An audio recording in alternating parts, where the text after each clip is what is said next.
Alors actuellement, je me trouve à Brazzaville, où le réchauffement climatique a complètement tout. Hey, Type Life, la bonne chance. Mamacita. What's up le gang, c'est votre Galambige et aujourd'hui on se retrouve pour une nouvelle vidéo. Tout d'abord, je voudrais vraiment remercier toutes les personnes qui s'abonnent, qui partagent. On est bientôt 300 et honnêtement ça me fait super plaisir, vous pouvez pas savoir. Pour moi c'est énorme. Merci à ceux qui continuent à donner de la force. Et puis voilà, je vous promets de continuer à balancer du lourd et ouais, on va grandir ensemble. Merci à vous tous, honnêtement ça me fait plaisir. Sans plus tarder, on va rentrer dans le vif du sujet. Donc comme vous l'aurez vu dans le titre, aujourd'hui on va parler de la différence entre Paris et Montréal. Mais avant d'aller plus loin, je vais te demander de t'abonner si ce n'est pas déjà fait, partager, lâcher un pouce bleu et ça va le faire les mecs. Faut que la communauté s'agrandisse. Faut que les gens ils sachent c'est quoi le Mbish Gang. Faut qu'on choque le monde. J'ai besoin de vous. Donc si tu es d'accord avec ça, abonne-toi, c'est gratuit. Attention, ce que je vais dire est strictement mon expérience personnelle, ok? C'est comment moi je ressens les choses. Donc mes petits tabernacles là, je vous vois venir. Je vous vois venir les petits, hein? C'est bon? T'as capté?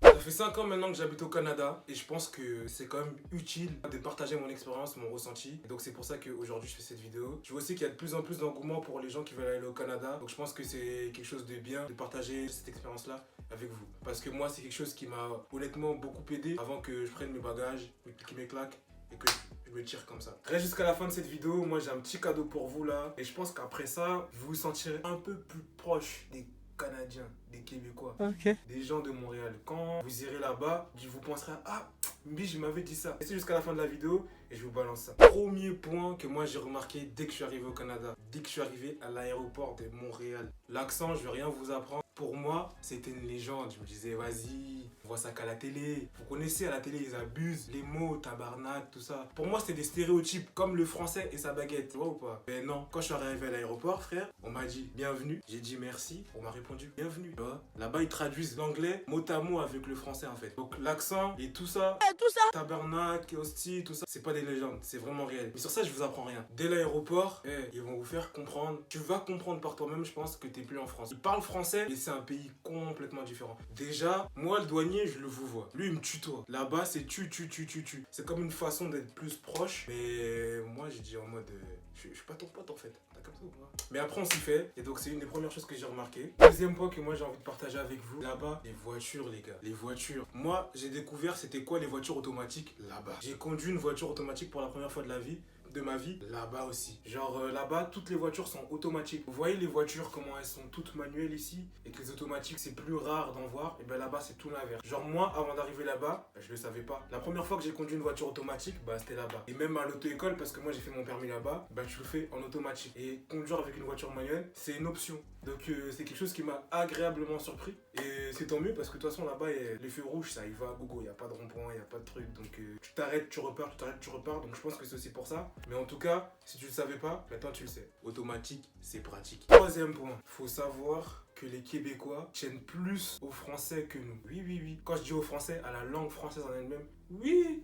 Déjà, ils font moins de fautes en orthographe que nous. Ouais, ils y apportent grave de l'importance. De deux, la langue française, elle est protégée par une loi. Là-bas, toutes les pubs doivent être en français d'abord. Tu vas prendre un produit, je sais pas moi, ça peut être ton savon. Il y aura marqué savon en français, tu le retournes, savon en anglais. Et de trois, je sais pas si vous avez vu ça, hein, mais ils traduisent tout en français. Tout en français. Sandwich. Devine comment on dit sandwich. Je sais pas. Sous-marin. Chewing-gum. Gomme à mâcher. Popcorn. Maïs éclaté. Même le panneau stop. Il y a marqué arrêt.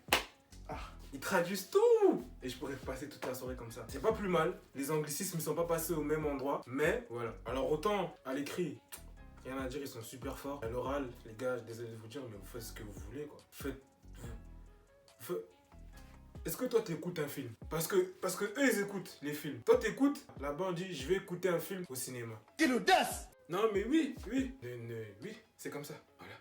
Après il y a des petits mots à eux que tu retrouveras que là-bas en fait. C'est pas des traductions, mais c'est des mots que tu verras que là-bas. Admettons chandail pour dire t-shirt, tuc pour dire bonnet, mitaine, gant. Des petits mots comme ça tu vois. Et la traduction ne s'arrête pas là. Hein. Toi tu vas aller au cinéma, tranquille. Tu veux voir ton film. Vous savez que même les titres de films Ils traduisent. Joker, le plaisantin, le plaisantin. Oh là là, je pense que tu envoies ça d'ici, ils vont se fâcher. Toy Story, jouet. Non. Casa de Papel sur Netflix. La maison de papy. La maison de papy. Je pense qu'ils protègent beaucoup leur langue française, qu'ils y tiennent absolument, parce que c'est la seule région du pays où ils parlent français. Tout le reste du pays parle anglais. Même dans Montréal, tu vas dans des zones et les gens ils parlent pas français. What? C'est un truc de ouf. Je comprends pas ça par contre. Et comme il y a des gens qui parlent pas anglais, c'est bizarre, mais ça existe. Et c'est ça aussi qui fait que j'aime vivre là-bas en fait. Parce que tu peux parler en anglais comme tu peux parler en français et techniquement, tu vois, ça t'aide à travailler ta langue. Vous voyez là, nous, nos mamans, elles aiment bien nous envoyer. Ah, va chez l'Indien, va à l'exotique. Vous savez comment on appelle l'exotique là-bas? Le dépanneur. Le dépanneur. Tu vois la station essence? Dépanneur.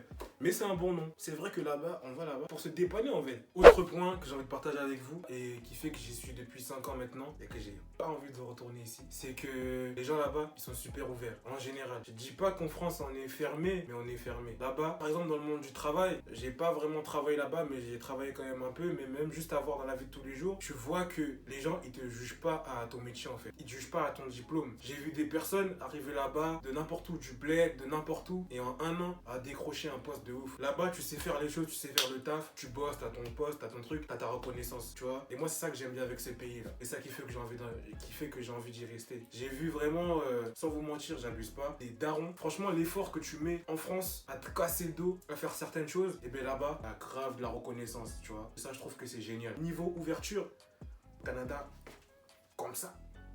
Comme ça. Vous êtes les best, man. C'est vous, man. Maintenant, on va parler nourriture. Je vais commencer par quelque chose qui fera plaisir à tous les Québécois. Oui. Dont ils sont fiers. Oui. La poutine. Ce mélange de frites, de sauces, et de fromage et parfois de viande. C'est leur fierté. Là-bas, tu manges pas de poutine, c'est un péché. Limite, t'arrives à l'aéroport, le douanier dit: t'as-tu déjà goûté la poutine, man? Là-bas, il faut savoir que tout ce qui est malbouffe, beignets, hamburger, c'est pas cher. Donc moi, vraiment, tu sais, je suis arrivé au Canada, je suis allé dans une épicerie, comme ils appellent ça. Donc c'est l'équivalent d'un supermarché, hein, on va dire. Et j'ai vu 6 donuts, 1 $. J'ai dit, pardon? Ça coûte 3 € à Carrefour, les 4. Là, 6, 1 $. Mais par contre, va acheter des légumes. Tu m'étonnes que les gens là-bas sont plus en forme qu'en France. Parce que là-bas, tout ce qui est légumes, tout ce qui est produits frais, tout ce qui est sain pour ta santé au final, bah ça coûte vraiment plus cher. Après, tu vois, c'est l'Amérique du Nord, tu vois. Donc, en vrai des vrais, tous les clichés que vous avez vus sur les États-Unis, bah, ça s'applique un peu aussi au Canada. Gros, j'ai jamais autant mangé au McDonald's de ma vie qu'au Canada. Tu vas là-bas avec 20 $, tu ressors avec plein d'hamburgers par-ci, par-là. Tu prends même pas de menu, mais t'es plein. Toujours pour rester sur la nourriture, il faut savoir qu'une fois que je suis arrivé là-bas, je mange bien, hein, je vis bien, mais quand je suis là-bas, j'ai moins de joues. Je suis moins en santé, quoi. Ça n'a rien à voir avec le fait qu'il n'y a pas à manger ou quoi. Déjà, je vais me faire manger tout seul, ça explique beaucoup de choses. De un. Mais de deux, c'est que là-bas aussi, il y a moins de choix au niveau nourriture. C'est qu'au niveau des viandes, je mange toujours la même chose. Il y a moins de choix. Et les prix sont différents. La viande là-bas, ça coûte extrêmement cher. Si tu veux de la bonne viande, je mange plus de pain. Moi, tous mes proches le savent. Je suis un amoureux des pâtisseries, viennoiseries, madeleine, poche. Ça, c'est moi. Tu me donnes ça, vraiment. On peut être amis, donc vous pouvez déjà envoyer s'il y en a qui savent. En tout cas, et là-bas, mon cœur c'est effondré, c'est déchiré. La pâtisserie, c'est pas pour eux, Laissez ça à la France. Je mange plus de pain, je mange que du pain de mie parce que là-bas, on mange bien chez nous en France. Que Dieu bénisse Free Mobile et ses forfaits à 19,99 €. Il faut savoir que là-bas, tout ce qui est téléphonie, internet et tout, ça coûte trop cher. Ça coûte vraiment trop cher. Juste internet chez toi, le boîtier pour avoir internet. T'as même pas l'abonnement de la télé. Juste internet, et bien ça coûte environ 80 $. Moi, je paye. Et abonnement téléphone, t'as appel illimité, SMS illimité. Et moi, j'ai quoi? 6 gigas et je paye 90 $ canadiens, bon allez on va dire 70 $ canadiens, un truc comme ça. En euros, je paye dans les minimum 60 €. Et j'ai même pas plus de 10 gigas. Kidnappeur, bandit, volet. Maintenant, moi, je vais vous parler de la température. Oui, les gens quand ils pensent Canada, ils pensent au froid. Just enjoying it. One thing, oops. Mais il faut que je sache une chose. Moi, j'ai plus froid quand je suis en France que quand je suis au Canada. Ouais, je vous entends déjà. Oh, le menteur, nanana. Non, c'est la vérité. Tout simplement, là, je vais faire un peu Claire Chazal, météo. au Canada, le froid il est sec. Ça veut dire en gros même s'il fait moins 20, ben il y aura pas de vent, tu vois. Alors qu'en France, quand il fait moins 2, ben c'est comme s'il faisait moins 20 là-bas ou moins 15 là-bas. Parce que tout simplement, le froid de la France, c'est un froid humide qui te rentre dans les vêtements, qui te reste sur les vêtements. Là-bas, c'est tout l'inverse. T'as ton manteau, t'es bien. Mais la neige, c'est pas des lol. Ouais, moi j'en ai bavé avec la neige. J'en ai eu des vertes et des pas mûres. Si vous voulez savoir mes péripéties avec la neige, n'hésitez pas à me demander en commentaire ou sur mes réseaux sociaux. Je vous ferai une vidéo juste pour ça. Parce que moi, avec la neige, ouf, j'en ai vu toutes les couleurs. Par contre, à l'inverse, l'été, là-bas, il fait archi chaud. Genre, quand le soleil décide à sortir, il est là pour de vrai. C'est pas des jokes. Après la neige là-bas on s'y habitue, ça fait partie de ton quotidien, la vie elle s'arrête pas pour autant, rien ne change, les gens ils vont toujours en boîte, les meufs elles mettent toujours des crop tops, c'est juste elles ont des manteaux par dessus. Et honnêtement t'es toujours dans les métros, dans les trucs, donc t'en souffres pas plus que ça. Quand je vous dis pharmacie, à quoi vous pensez? Aux médicaments, logiquement. Est-ce que t'as déjà vu un pays où dans les pharmacies, tu peux acheter des sandwichs, tu peux acheter ton make-up, tu peux acheter du parfum, t'achètes toi la pharmacie, en plus de tes médicaments. Les pharmacies là-bas elles ont des blazes, Jean Coutu, Pharmaprix, Uniprix, c'est une dinguerie. Là, je m'adresse à vous, chers amis français. En France, il n'y a pas de passage piéton. Là où tu veux traverser, tu traverses. Fais pas ça au Canada. Non, jamais. Moi, j'ai déjà traversé quand le bonhomme était rouge. Sur le passage piéton, le bonhomme était rouge. J'ai regardé à gauche, j'ai regardé à droite, il n'y avait personne. La police, ils ont mis les gyrophares, ils m'ont coupé la route. J'ai même cru que j'avais la drogue sur moi, on m'avait mis un truc dans mon sac. Ou... Ils m'ont dit, monsieur, vous avez pas vu, le bonhomme est rouge. J'ai dit, ouais, mais il n'y avait personne. Ils ont dit, ouais, mais le bonhomme était rouge. Prochaine fois, on vous colle un ticket. C'est une amende pour ceux qui savent pas. Un ticket. Je vous déconseille de traverser pendant que le bonhomme est rouge là-bas au Canada. Ou tout simplement s'il n'y a pas de passage piéton, parce que vous allez prendre une amende. Moi, j'ai eu de la chance. 3 fois me faire arrêter par la police parce que j'avais traversé le bonhomme rouge. 3 fois on m'a épargné, mais pas mes amis, tu vois. Moi j'ai remarqué un truc au Canada. C'est un pays où, à Montréal surtout, où tu retrouves beaucoup de Français, tu vois. C'est une bonne chose parce que des fois ça fait du bien et des fois non, parce qu'au final si t'es parti à l'étranger c'est pour voir autre chose. Et s'il y a un truc que j'ai remarqué, c'est que par exemple moi je suis d'origine congolaise. En France on me demande t'es un quoi, je vais dire je suis un Congolais. Au Canada, oh là là là, j'ai jamais été aussi fier d'être français chacun. Tu demandes n'importe qui, il peut avoir 3 origines, congolais, vietnamien, tout. Tu demandes son origine, il va dire d'abord je suis français. Ouais. Nous quand on est en France, on est autre chose, mais quand on est au Canada, on est français d'abord. Après là-bas, quand t'es noir, généralement, t'es haïtien. Ah ouais, on va pas se mentir. Les haïtiens, Montréal, c'est à vous. Jusqu'à là-bas, des fois, tu vas passer, tu marches dans la rue, tranquille, tu fais ta promenade. Et le gars, il peut te dire, sac à fête. Tu crois que je rigole? Là-bas, je suis dans le métro, il y a un monsieur, il voulait me parler, il m'a déjà fait, haïtien! Haïtien! Haïtien! Oui, toi, haïtien! C'est quoi ton nom?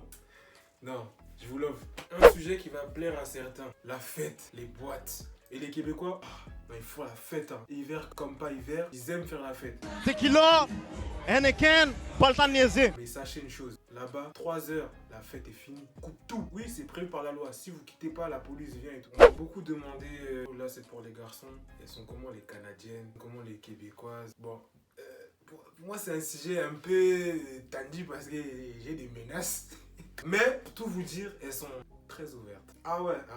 Là-bas, elles vont pas attendre, tu vois. Si elles veulent, tu vas savoir. Elles sont très entreprenantes. Combien de fois, moi, je me suis déjà fait toucher les fesses. Et même, j'ai eu des réactions des petites filles en mode genre, j'étais choqué. Je suis allé voir mon pote, j'ai dit, Aguna m'a touché les fesses. Les gens là-bas, ils sont moins gênés, on va dire. Petite surprise.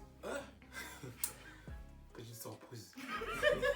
Petit bonus, comme promis au début de la vidéo, donc pour ceux qui sont arrivés jusque là, je vais vous partager des petites expressions qu'on utilise là-bas et pas en France. Cob, le cob. Yo, t'as du cob, man? L'argent. Cob, l'argent. Yo, patinet. Yo, mon gars. Patinet, genre mon pote. Tu parles à ton pote, ton patinet. Le patinet là-bas, le mec là-bas, tu vois. Faut savoir que là-bas, c'est beaucoup mélangé avec les créoles haïtiens aussi. Leurs mots street, parce que ça, c'est un peu leur slang. Mon egg.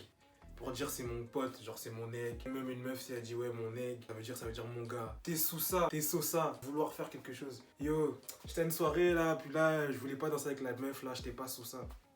Par exemple, putain, j'ai perdu mes lunettes. Le gars il va dire, yo vague sur ça, bro, tu pourras t'en acheter d'autres. Vague, ça veut dire vas-y bref, laisse tomber, passe à autre chose. Les gars, nous on va dire ouais c'est comment, ça dit quoi, c'est comment, là-bas c'est yo qu'est-ce qui se passe, qu'est-ce qui se passe. Quand il dit qu'est-ce qui se passe, y a pas de problème, il veut juste savoir comment tu vas. Celle-là, je connaissais pas, mais c'est mon petit cousin de Montréal qui m'a appris ça. Les bails sont miel, les bails sont sucrés, les bails sont sucrés. Ça veut dire que tout est bien, tout est carré, tout est, tu vois, ça glisse. Quand tu dis à quelqu'un qu'il est guiou ou que tu manges quelque chose, yo c'est guiou man, ça veut dire que c'est beau, c'est bon. Ça, c'était pour les mots un peu la cité. Maintenant, si on rentre un peu dans les mots plus québécois, classique. Y'a ta blonde, man. Si tu ta blonde, c'est ta meuf. Donc généralement, on dira ça que à un garçon. On peut dire aussi, si tu ton chum, puis si tu, ça veut dire sais-tu. Parce que là-bas, c'est comme ça qu'ils parlent beaucoup. Chum, le mot chum, il peut être utilisé de deux façons aussi. Donc chum, c'est... Si tu dis ça à un garçon, ton chum, c'est ton pote. Si tu dis ça à une meuf, ton chum, ça peut être ton pote, mais ça peut être aussi ton mec. T'es donc un fif. Je me sens tellement bête quand j'ai l'accent comme ça. Fif, le mot fif. T'es donc un fif, genre en mode t'es bête ou quoi, genre. Là, je vais vous parler des expressions classiques. La façon dont tu vas dire ton mot. Par exemple, je vais tomber un truc. Tabarnak! Merde, tu vois. Astic, je suis en tabarnak. Je suis énervé. Tu vois ou pas? Maintenant, tu peux faire des mélanges. Astic, crise de tabarnak, man. Astic, ciboire. Donc voilà, c'était mes différences à moi entre Paris et Montréal. On arrive à la fin de cette vidéo, mais je vous ai pas dit ce qui m'a fait vraiment venir au Canada. Pour quelle raison je suis ici. Ce sera le sujet d'une autre vidéo. Qu'est-ce qui m'a ramené ici? Si t'as kiffé la vidéo, n'hésite pas à lâcher un pouce bleu, ça fait toujours plaisir. À t'abonner, activer la cloche parce que là, il y a du lourd qui arrive. Du lourd qui arrive. Bisous à tous mes Québécois, bisous à tous mes Français, bisous à tous ceux qui me regardent. I check it, bro. Peace. Mamacita. Au fond, je sais que ça ne va pas. En cas de besoin, n'hésite pas.